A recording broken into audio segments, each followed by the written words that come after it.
Okay guys, as you can see, the Nightingale is there, built and in all of its glory.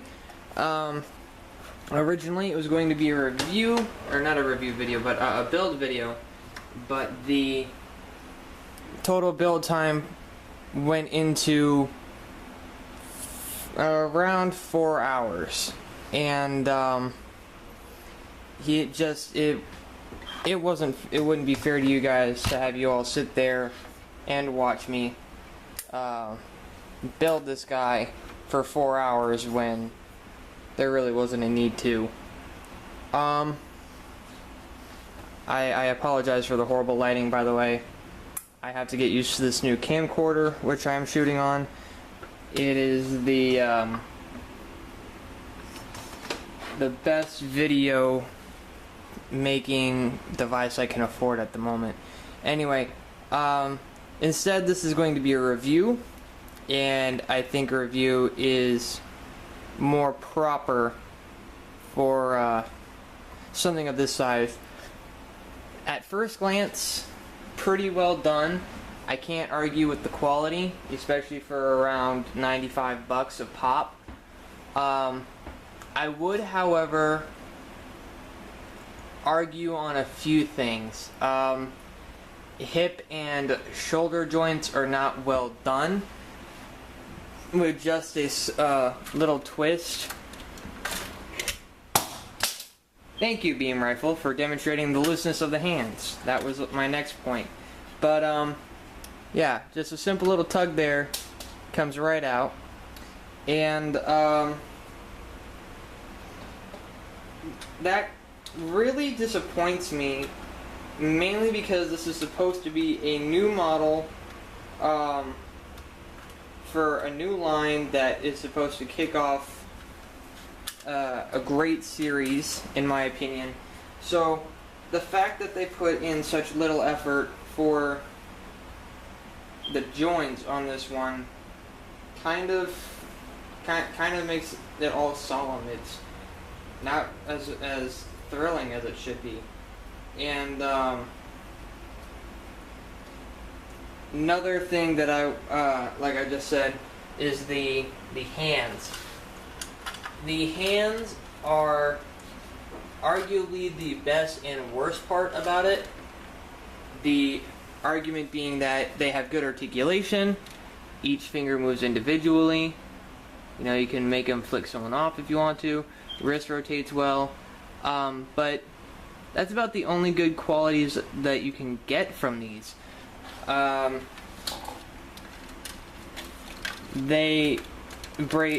Their fingers, the knuckle joints, the ball joints for the knuckles pop off, or not pop off, but they can be crushed very easily, rendering the finger that pops out rather useless.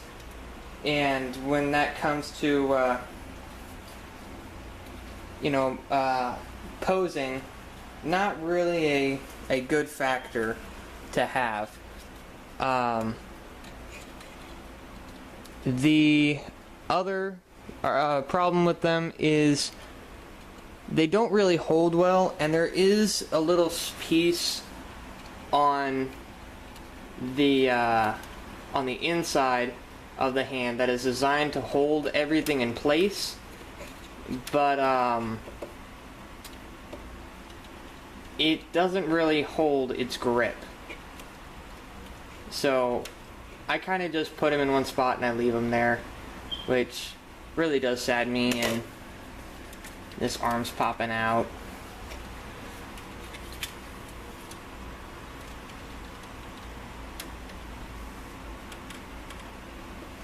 Let me just put your hand a little lower. Boom, better. Anyway, there's a slot like in other master grade kits, as I understand, that allows you to hold your weapons and your accessories for posing. This does come with it, but they're not as well cemented. And by cemented, I mean that they don't hold the pieces, the accessories well. Other than that, my only, one more complaint on the hand. The wrist joint, way back here, right up in there, that attaches to the lower arm, doesn't really come out once you get it in there. It will sit there and it will just stay there if you try and pop the hand out with it a part of it. You kind of have to work that out on its own and then reattach it to the hand. So that's an issue. Overall, the snap features for assembly aren't too bad. Everything fits well together. I am, however, not pleased with its articulation in the joints. As I understand, the other 1/100s from previous grade kits were all designed based off of a skeleton, then the shell. This, the Reborn 100 scale, was supposed to be a new setup that incorporated both a skeleton and the shell as its support.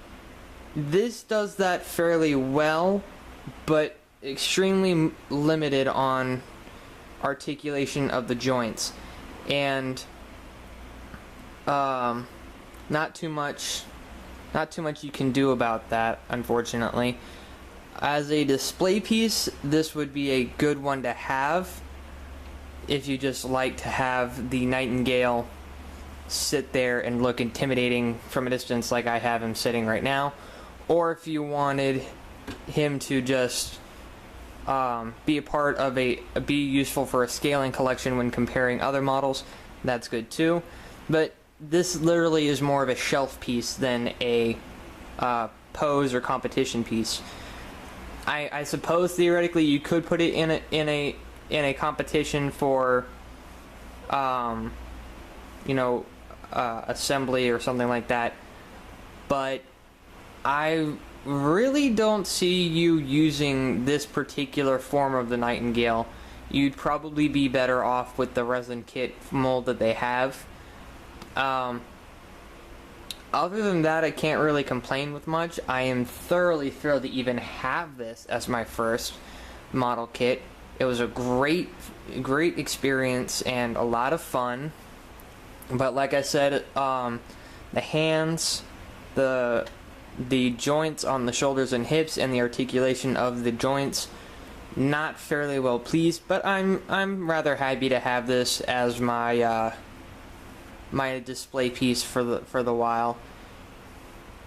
You know, everything looks great once it's all together, and I probably couldn't ask for a better kit to have as a display piece for the Nightingale. That said, I know I mentioned a camcorder in the beginning, and that is what I'm using to record this video. This camcorder is the shipment that I was constantly telling you that I was waiting on, and the reason I said I was waiting on it was because I did order it. I just had to keep going through financial issues to get the payment through. So now that it's finally here, I don't have to worry about that as much, and life goes on. And now that I have it, now that I have this camcorder, I'm able to use a larger variety of positions and can finally get away from that horrid cell phone quality phase that I was in.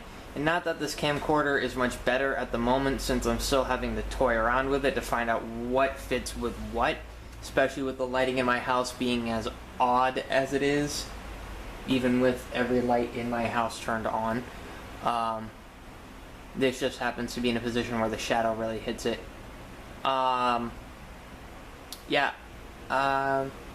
just gonna have to play with it for a little while, and I hope you guys can bear with me as I play with it.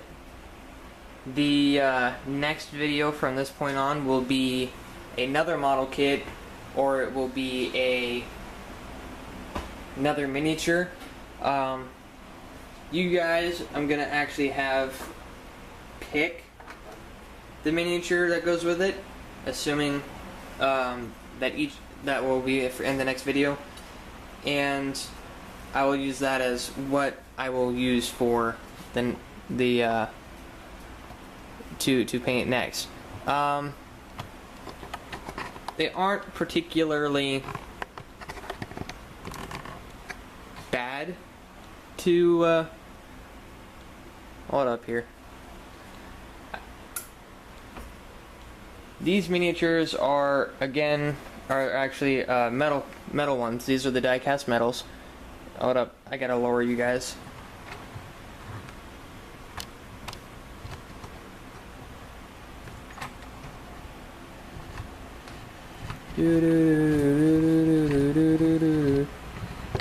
Ta-da! Got me a rather nice tripod as well.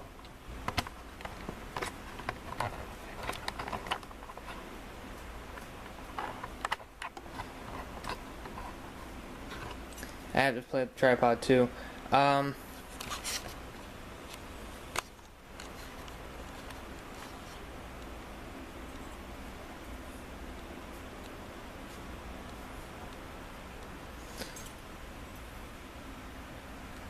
You have three options. The first, and these are all the official temple guards. By the way, these are what the official temple guards look like when die cast in metal. You have option A,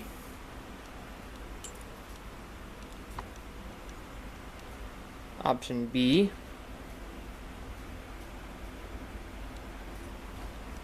and I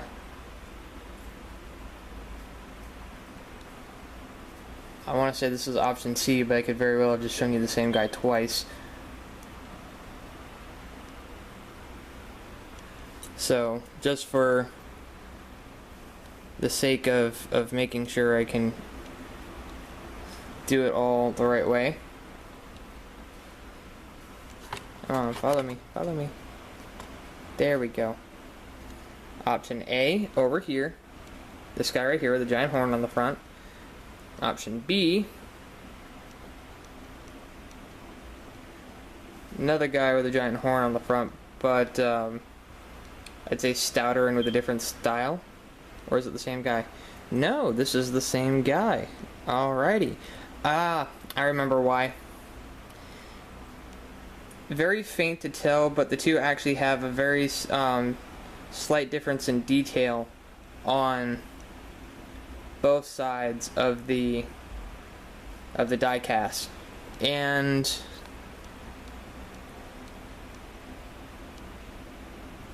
I would say that this one has the better casting quality than this one, but I'll leave that up to you guys. So, A, B, and then this guy right here, he will be C. See if I can get him. This is C. So that is your next pick. And I'll just go right back ahead and zoom out a little. And go right back to our Nightingale and zoom in on him.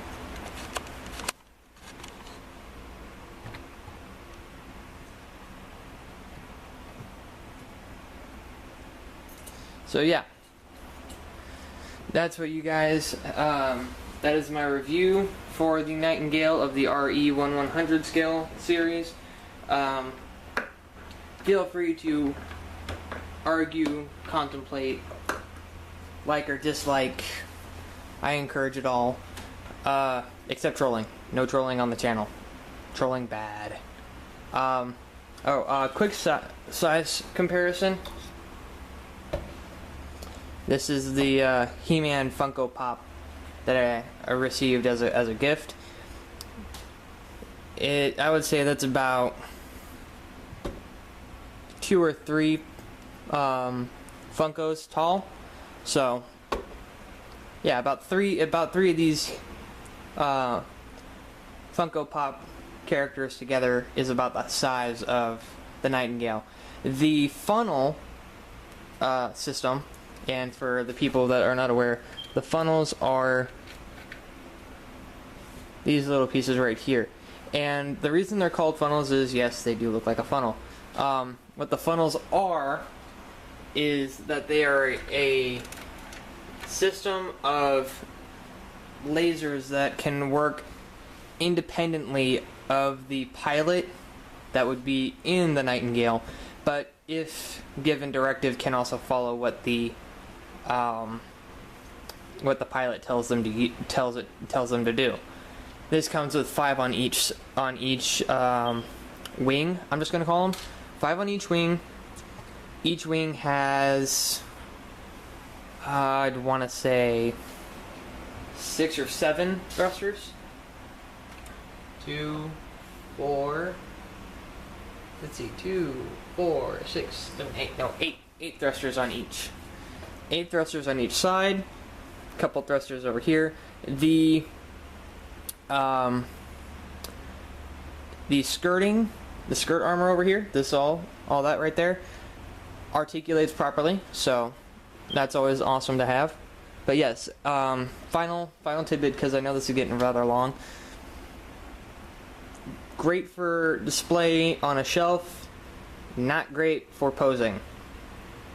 Hands, beautifully articulated, bad joints, loose joints on the hips, and the shoulders, and poor articulation in the joints.